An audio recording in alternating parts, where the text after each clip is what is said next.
Hi, in this video, we are going to look at how we go about tackling linear and quadratic simultaneous equations.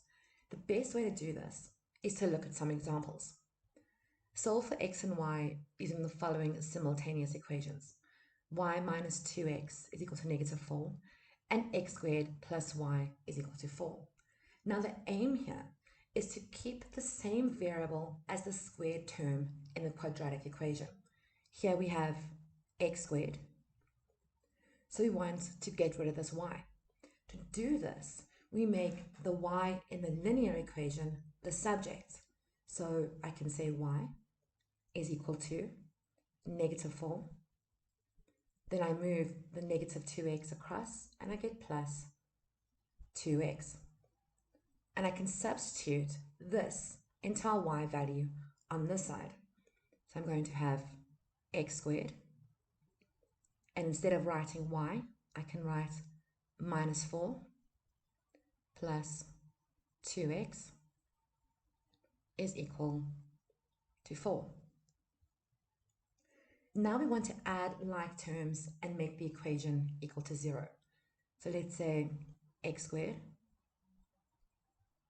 minus 4 plus 2x. And then I'm going to move this 4 over here to the left-hand side, and I say minus 4 is equal to 0. Now I can add my like terms. So I have x squared, I have 2x, so I can say plus 2x. Then we have negative 4 minus 4, which gives us negative 8. And we make this equal to 0. Now we can factorize the quadratic. Remember that factors make the equation true. So let's open up two brackets. I'm going to do 1 over here and 1 over there. The square root of x squared is x. So I have x over here and x over here. I have negative 8, but I have positive 2. So my factors become 4 and 2. 4 is positive and 2 is negative, and I make this equal to 0. So straight away, I can see that for this equation to be true, x will be negative 4 or positive 2. So x is equal to 2. Remember that the variable in a quadratic equation has two factors. In this case, negative 4 and 2. This means that both x and y will have two possible values, because the value of y in this linear equation over here will depend on the value of x. So let's find the value of y when x is negative 4. So I can say y is equal to negative 4 plus 2. And instead of x, we're going to say negative 4. And we get y is equal to negative 4. 2 multiplied by negative 4 is negative 8.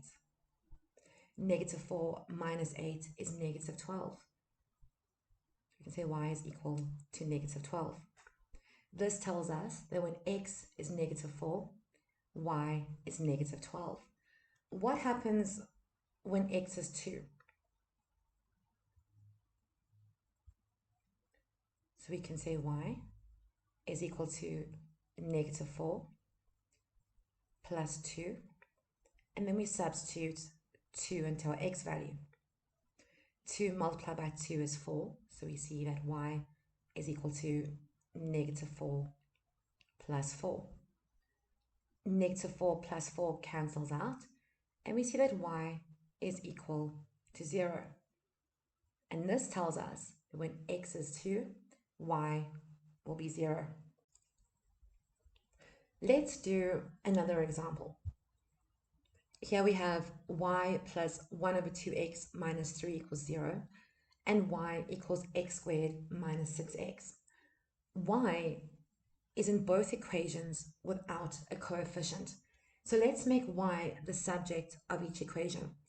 Here it already is the subject. So on this side, we can say y is equal to let's move positive 1 over 2x and make it negative 1 over 2x.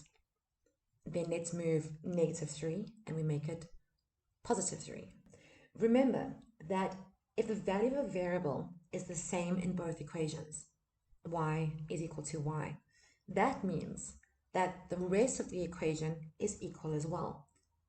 This is equal to this up here. And we're going to use this to solve for x. So I can say negative 1 over 2x plus 3 is equal to x squared minus 6x. Now, the first thing we need to do is we need to get rid of this fraction over here. The denominator is 2, so I'm going to multiply every term in this equation by 2. 1 over 2 multiplied by 2 is simply 1, so we get negative x. 3 multiplied by 2 is 6, so we get positive 6, is equal to x squared multiplied by 2, which is 2x squared, and negative 6 multiplied by 2 is negative 12, so we get negative 12x. 2 is the coefficient in the squared term. It is positive, so let's leave this where it is and move these terms here to the other side of the equal sign so we can make it equal to 0. So I'm going to say 2x squared minus 12x, move negative x, making it positive x, and move positive 6 by making it negative 6. And we can make the equation equal to 0. Now we can add our like terms. I have 2x squared, put that over here. Negative 12x plus x gives us negative 11x minus 6. And we make this equal to 0. Now we can factorize this expression. Let's put in our big X. We have 2 and negative 6. 2 multiplied by negative 6 is negative 12. So we put negative 12 up here. We have negative 11x, so negative 11 over here. 12 is negative, which means one of its values will be negative. 11 is negative, which means the greater value will be negative. And negative 11 is 1 more than 12. So we know the factors we need to consider are 1 and negative 12. The coefficient of the squared term is 2. So I say 1 over 2 and negative 12 over 2. 1 over 2 cannot be simplified further, so we can leave it as it is. Negative 12 over 2 is actually negative 6 over 1. And now we can fill in our brackets. So let's look at the fraction 1 over 2. And we're going to have 2x plus 1. Then we have negative 6 over 1. And we get x minus 6. And we make this equal to 0. Now we can find the values of x. So if we say 2x plus 1 is equal to 0, move the 1 across and it becomes negative. Divide x by 2, so we get x on this side, and negative 1 over 2 on this side. Now let's look at x minus 6. So we say x minus 6 is equal to 0, which means that x is equal to 6. Now, before we carry on, I want you to have a look at something quickly. When we found the values we needed to fill in the brackets, we found 12 and negative 6 over 1, which is simply negative 6. The possible values of x are negative 1 over 2 and positive 6. So from this, you can see that when we are solving for x or any unknown variable in a quadratic using this method, all you need to do is change the signs of the values up here, and you'll get your values for x, and you can leave out this section completely. Now that we have our x values, let's find y. What is the value of y if x is equal to negative 1 over 2? So we're going to say y is equal to negative 1 over 2 multiplied by negative 1 over 2 plus 3. Negative and negative gives us a positive. 1 multiplied by 1 is 1, and 2 multiplied by 2 is 4.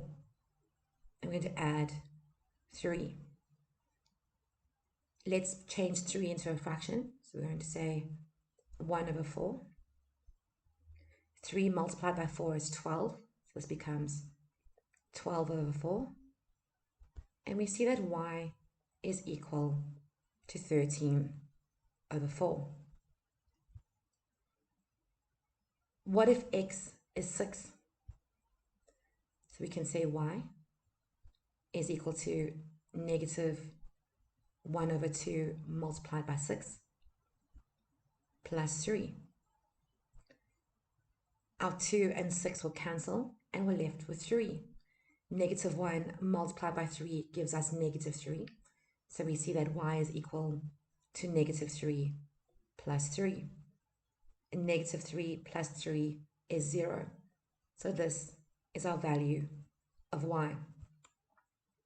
From this, we can see that when x is negative 1 over 2, y is 13 over 4. And when 6 is the value of x, y is 0. I'd like to look at one more example. xy is equal to 12, and 7 is equal to x plus y. Now, a lot of students look at the xy over here and say, well, what am I supposed to do with this? The best way to tackle this question is to focus on the linear equation, because here we have an x and a y, both without coefficients. So let's start by making the y the subject of the equation. So I have 7 on this side. I'm going to move my x, and it becomes negative x, and we make this equal to y. Now on this side, I have x, and instead of writing y, I'm going to write 7 minus x. And we make this equal to 12. Now we have a monomial and a binomial. So let's expand the bracket. X multiplied by 7 is 7x. X multiplied by negative x is negative x squared. And we make this equal to 12. Now remember, the coefficient of the squared term must always be positive. So let's move these two terms over here to the right-hand side of the equation, and we can make it equal to 0. And I'm going to have x squared, move my 7x, and we get negative 7x. Then we have 12, which is already there, so we say plus 12. And we make this equal to 0. And now I can factorize. It's put in two brackets. The square root of x squared is x, so I have x over here and x over here. I have positive 12 and negative 7, so to fit in my bracket, I can go negative 3 and negative 4, and we make this equal to 0. This means that for this equation to be true, x is equal to 3, or x is equal to 4. Now we can find our possible values of y. Let's find y if x is 3. So I can say 7 minus 3 is equal to y. 7 minus 3 is 4, which means 4 is equal to y. Now we can find y if x is equal to 4. So I can say 7 minus 4 is equal to y. 7 minus 4 is 3, which means 3 is equal to y. And now we can see that if x is 3, y is 4. And if x is 4, y is 3. And we have now completed this question. You will see more examples like these in our upcoming videos.